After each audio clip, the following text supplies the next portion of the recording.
أعوذ بالله من الشيطان الرجيم. بسم الله الرحمن الرحيم. Ngicela Allah angivikele kusathane ongathandwa. Egameni lika Allah onomusa onesihawu.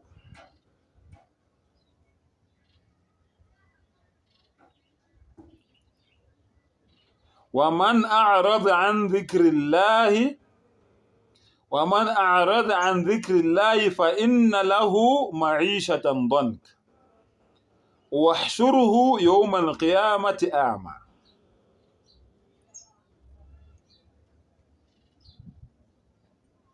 Loyo muntu loyo ophila la emhlabeni ongenabo ubudlelwane nomdali wakhe, ongamkhumbuli umdali wakhe, okhonza abanye onkulunkulu ngaphandle kukamenzi wakhe, uAllah uthi lo mhlaba lo uyophenduka ube insimbi, ube yithusi empilweni yakhe, angeke akuthole ukuphumula, uyohlala ehlukumezeka ngaso sonke isikhathi. Akugcini lapho, njengoba eyimpumputhe la emhlabeni, njengoba eyisimungulu la emhlabeni, njengoba eyisithulu la emhlabeni, wahshuruhu yawmal qiyamati a'ma. Nangelanga lokwahlulelwa kuyobe kunjalo, uyobe eyimpumputhe. Njengoba ezenza ngathi akabone bona, nangelanga lokwahlulelwa kuyobe kunjalo, uyobe ephumputha, uyobe eyisimungulu, uyobe eyisithulu. Njengoba engafuni ukulalela la, nangelanga lokwahlulelwa kuyobe kunjalo. Unjingalwazi ke usolwazi njulabuchopho uMuhammad sallallahu alaihi wasallam uthi mangabe ekhuluma umuntu ophila emhlabeni engenabo ubudlelwane, engakhuleki, engenabo ubudlelwane nomdali wakhe, uyafana nesidumbu esingenakhanda, nomzimba ongenakhanda. Ngamagama uProphet Muhammad sallallahu alaihi wasallam uthi you are walking dead. Ufe uhamba ngoba wena uyigobongo nje kuphela. Abukho ubudlelwane onabo nomdali wakho. Abukho ubudlelwane onabo. So uyafana nomuntu ofe ehamba. Nencwadi yeBhayibheli ke iyakufakazela lokho engikushoyo ukuthi umuntu ongakholwa uyafana nomuntu ofe ehamba. Phenduka ke mfowethu, phenduka ke dadewethu, isikhathi sisekhona. Uma ufunda incwadi yeBhayibheli uthi uYeshua noma uKristu okholwa yimi akhole ngongithumileyo usephumile ekufeni wangena ekuphileni. Ubufe kanjani uphila? Yezwa wayekhuluma izaga. Uthi wena okholwa uye walalela lokho akushoyo usuphumile ekufeni wangena kuphi? Ekuphileni. Lalela ke ngivule la incwadi kaLuka 9. Luka 9 iverse 60. Lalela ke. Asiqale la ku59. Sizwe kahle. Ku59. Wayesethi komunye ngilandele. Wathi yena ngivumele ngiye kuqala uyakumbela ubaba. Ubaba ushonile. Njengoba ufuna ngikulandele ngivumele kuqala ngemncwabeni ngiyongcwaba ubaba. Le ncwadi le inzima mangilalela mina ithi abantu abakholwayo akumelanga bangcwabe abantu abangakholwa. Ngendlela mina ngiyilalele ngakhona angazi noma yimi. Ngivumele ngiye ukuyombela ubaba. 60 kepha wathi kuye yeka abafilayo bembele abafileyo babo. Ayiyangivumela ngempela. Yeka abafileyo bembele abafileyo babo. Lo muntu lo ofile ubefe ehamba, nalaba abayombela abangakholwa bafile bephila. Uyizwa kahle?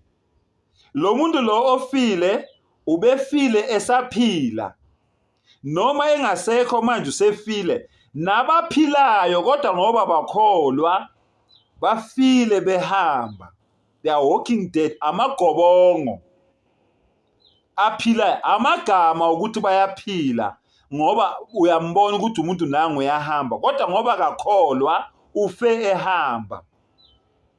Akusho mina, kodwa hamba wena ushumayele umbuso kaNkulunkulu. Yeka abafileyo bangcwabe abafileyo babo, kodwa hamba wena ushumayele ini? Umbuso kaNkulunkulu. Le ncwadi le inzima. Makuvela isifo ekhaya manje kushona umuntu ongelona iMuslim. Mawulalela le ncwadi le ithi angaye emngcwabeni wakhe, ngiqhubeke nalento le engiyenzayo njengoba ngiyenza nje. Hayi, uJesu imithetho yakhe yayinzima kakhulu, kodwa amaKristu awaboni. Nomunye wathi, ngiza kukulandela Nkosi, kepha ngivumele ngiye kuqala ukuyovalelisa abasekhaya. Yamuzwa ke lo, ufuna ukuyovalelisa ekhaya ke manje, akaye emngcwabeni lo wesibili. Kodwa uJesu wathi kuye, akekho othi esebeke isandla sakhe egejeni abuke emuva ofanele umbuso kaNkulunkulu. Mawusuyithathile le ndlela lesihambayo, ungabe usabheke emuva, bheka phambili la uyakhona. Akekho umuntu othi esebeke isandla sakhe egejeni sekufanele aqhubeke nokuhlakula, yena ebelokhu ebheke emuva. Awukwenzi lokho, zibambe ziqine. Niyawezwa yini amazwi alo nina amaKristu enimbiza ngoNkulunkulu, alo nina enithi niyamlandela, uthi nife nihamba? Akusho mina, noMuhammad sallallahu alaihi wasallam wakusho lokhu, nangu noYeshua lo nina enimkhonzayo enimbiza ngoNkulunkulu, uthi nina nife nihamba. Mawuvula incwadi kaJohane 6 ku-44, ithi nina niyabakayihlo uSathane. Awuthi ngikuvulele yona. John 6:44, lalela ke, ithi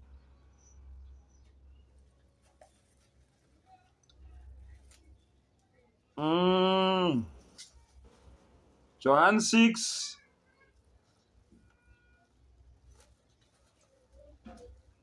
John 6:44. Oh, John 5, sorry, John 5:44. John 5:44. Ningakholwa kanjani nina enidumisana nodwa, ningalufuni udumo oluvela kuNkulunkulu yedwa na? Ningakholwa kanjani nina enidumisana nodwa, ningalufuni udumo oluvela kuNkulunkulu yedwa na?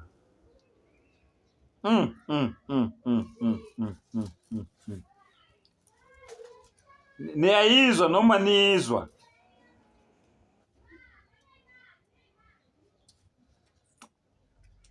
Ya ne?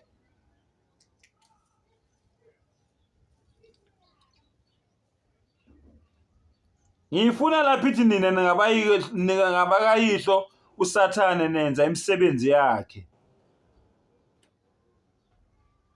Lapha amaJuda esemgijimisa khona ngamatshe, ngifuna lapho, ngifuna ukuyibheka lapho.